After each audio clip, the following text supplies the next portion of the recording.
Assalamu alaikum. Today I will make you realize how can we make interrogative. আমরা কিভাবে interrogative sentence তৈরি করতে পারি, প্রশ্নবোধক বাক্য আমরা কিভাবে তৈরি করতে পারি। আমরা দৈনন্দিন কনভারসেশনের ক্ষেত্রে অবশ্যই একে অন্যকে অনেক প্রশ্ন করে থাকি। যদি আমরা কিভাবে আমরা প্রশ্নবোধক বাক্যগুলো তৈরি করি এই ব্যাপারে যদি ধারণা থাকে তাহলে আমরা সঠিকভাবে প্রশ্ন করতে পারবো। তো ইংরেজির ব্যাপারে আমাদের প্রশ্ন করাটা হচ্ছে হ্যাভি ইম্পর্ট্যান্ট, খুবই গুরুত্বপূর্ণ। যা প্রশ্ন করাটা আসলে আমরা কিভাবে প্রশ্ন করতে পারি, প্রশ্ন আমরা দুই ক্যাটাগরিতে করতে পারি, অনলি টু ওয়েজকে ফলো করে আমরা প্রশ্ন করতে পারি। একটা হচ্ছে আমরা হেল্পিং ভার্ব ব্যবহার করে প্রশ্ন করতে পারি, বাক্যের শুরুতে হেল্পিং ভার্ব দিয়ে। আরেকটা হচ্ছে ডাব্লিউএস ওয়ার্ড ব্যবহার করে প্রশ্ন করতে পারি। তবে উভয় ক্যাটাগরিতে প্রশ্ন করার জন্য উই মাস্ট ফলো স্ট্রাকচার, অবশ্যই আমাদের গঠনকে ফলো করতে হয়। তো এক্ষেত্রে আমি আজকে আপনাদের সামনে হেল্পিং ভার্ব দিয়ে কিভাবে প্রশ্ন করব এই ব্যাপারে আলোচনা করব। আমি অবশ্যই এগুলো বোর্ডে প্র্যাকটিক্যালি দেখাই দিচ্ছি। যাদের খুব প্রয়োজন মনে করেন যে আমি প্রশ্ন করতে চাই, ইংরেজিতে আমার উইকনেস আছে, তারা এগুলো নোট করবেন এবং এইসব ব্যাপার নিয়ে এই স্ট্রাকচার কীভাবে আমরা প্রশ্ন করি, হেল্পিং ভার্ব কীভাবে ইউজ হয়, এসব ব্যাপারে যদি আপনারা প্র্যাকটিস করেন তাহলে অতি সহজে প্রশ্ন করতে পারবেন। আর প্রশ্ন করাটা যদি আপনারা প্রশ্নই না করতে পারেন তাহলে কনভারসেশন কীভাবে করবেন? কনভারসেশন করার জন্য আমাদের প্রশ্ন করাটা জরুরি। তো হেল্পিং ভার্ব দিয়ে আমরা কীভাবে প্রশ্ন করি এই ব্যাপারে আমি একটা একটা করে রুল আপনাদের সাথে উত্থাপন করছি আপনাদের সামনে। আপনারা এগুলো নিয়ে প্র্যাকটিস করলেই ভালো যে কোনো ধরনের প্রশ্ন করতে পারবেন। তাহলে আমরা আসলে প্রশ্ন করি হেল্পিং ভার্ব দিয়ে।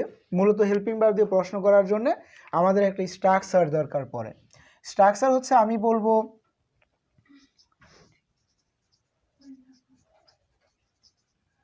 স্ট্রাকচারটা হচ্ছে হেল্পিং ভার্ব দিয়ে আমরা কিভাবে প্রশ্ন করি।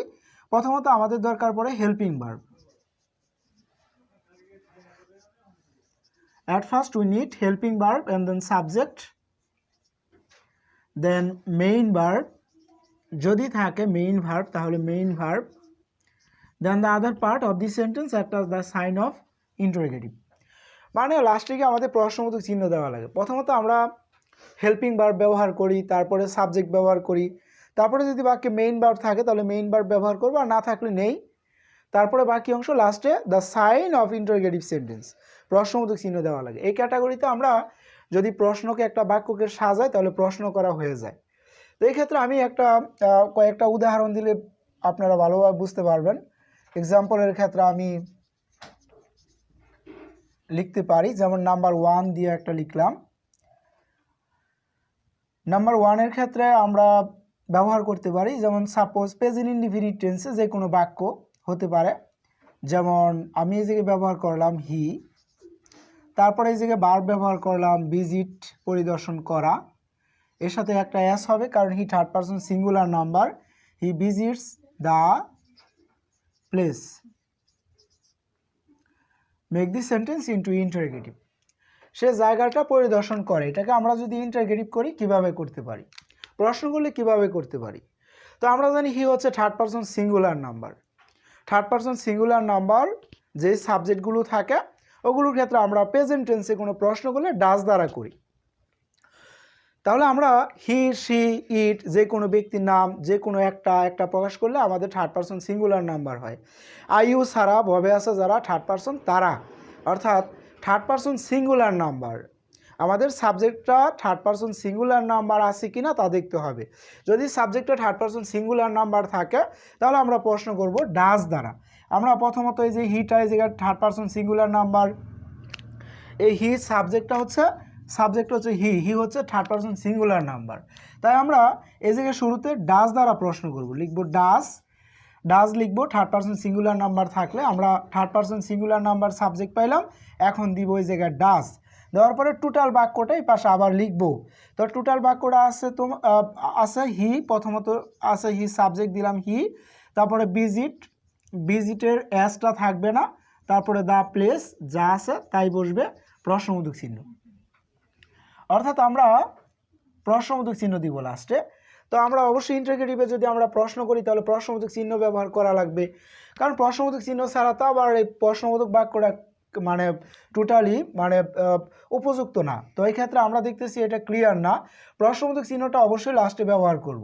আমাদের নিয়ে হইতেছে third person singular number subject পাইলে আমরা ডাজ ব্যবহার করব বাক্যটা প্রেজেন্ট টেন্সে, কারণ ভিজিটটা ভার্বের present form. After the subject we are getting present form of verb, this sentence is the is including present tense. এই বাক্যটা হচ্ছে প্রেজেন্ট টেন্সের অন্তর্ভুক্ত, কারণ সাবজেক্টের পরে ভার্বটা প্রেজেন্ট ফর্মে আছে। এখন আমরা সাবজেক্টটা থার্ড পারসন সিঙ্গুলার নাম্বার, তাই এই জায়গায় ডাজ ব্যবহার করলাম, করার পরে টোটাল বাক্যটা সাবজেক্ট হি লিখলাম হি, ভিজিটের এসটা উঠে যায়, কারণ ভিজিটের এসটা উঠে যাবে যখন আমরা ডাজ দ্বারা প্রশ্ন করি, তখন আমাদের এই পাশে ভার্ব যেটা আছে ভার্বের এস বাই এস থাকলে এস বাই এস আমরা উঠাই দিব। তো এসটা বাদ, ভিজিটটা প্রেজেন্ট ফর্ম দিলাম, দ্য প্লেসের দ্য প্লেস, লাস্টে গিয়া প্রশ্নবোধক চিহ্ন।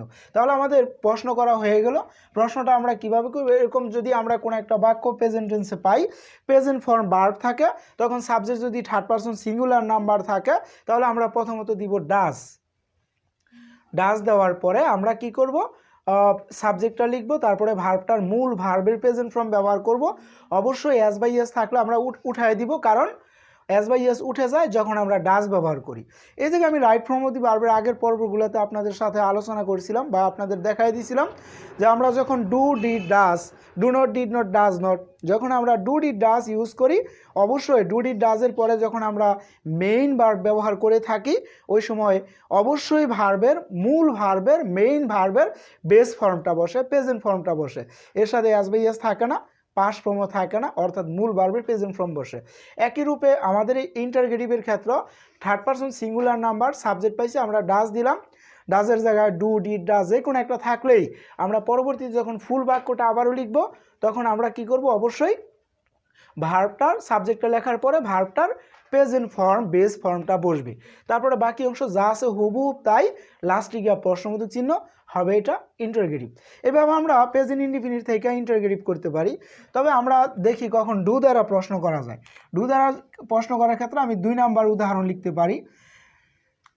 নাম্বার 2 এর এক্সাম্পলের ক্ষেত্রে আমি এই জায়গায় ব্যবহার করলাম, সাবজেক্ট দিয়ে দিলাম দে, আর ভার্ব দিয়ে দিলাম প্লে, তারপরে দিলাম ফুটবল, দে প্লে ফুটবল, তারা ফুটবল খেলে, সাথে আমি ইন দ্য ফিল্ড বা in the morning, in the afternoon, এগুলো অনেক কিছু যোগ করতে পারি।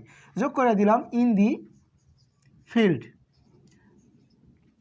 তারা মাঠে ফুটবল খেলে। এই বাক্যটাকে আমি যখন ইন্টারগেটিভ করব, কিভাবে করব, তারা মাঠে ফুটবল খেলে, এই বাক্যটাকে আমি ইন্টারগেটিভ করতে পারি। তো ইন্টারগেটিভের ক্ষেত্রে আমি বলবো যে এই জায়গায় সাবজেক্ট কোনটা, সাবজেক্ট হচ্ছে দে, দে হচ্ছে তারা, তারা হচ্ছে আমরা জানি plural number, third person plural number, আমি, তুমি, আমরা, তোমরা, অথবা তারা বহুবচন থার্ড পারসন সিঙ্গুলার নাম্বার। অর্থাৎ যদি থার্ড পারসন বহুবচন হয়, থার্ড পারসন প্লোরাল নাম্বার হয়, অথবা ফার্স্ট পারসন হয়, সেকেন্ড পারসন হয়, বা থার্ড পারসন প্লোরাল নাম্বার হয়, বহুবচন সাবজেক্ট প্রকাশ করে, ওই ক্ষেত্রে আমরা অবশ্যই ডাজ ব্যবহার করব না, ব্যবহার করব প্রথমে আমরা ডু ব্যবহার করব।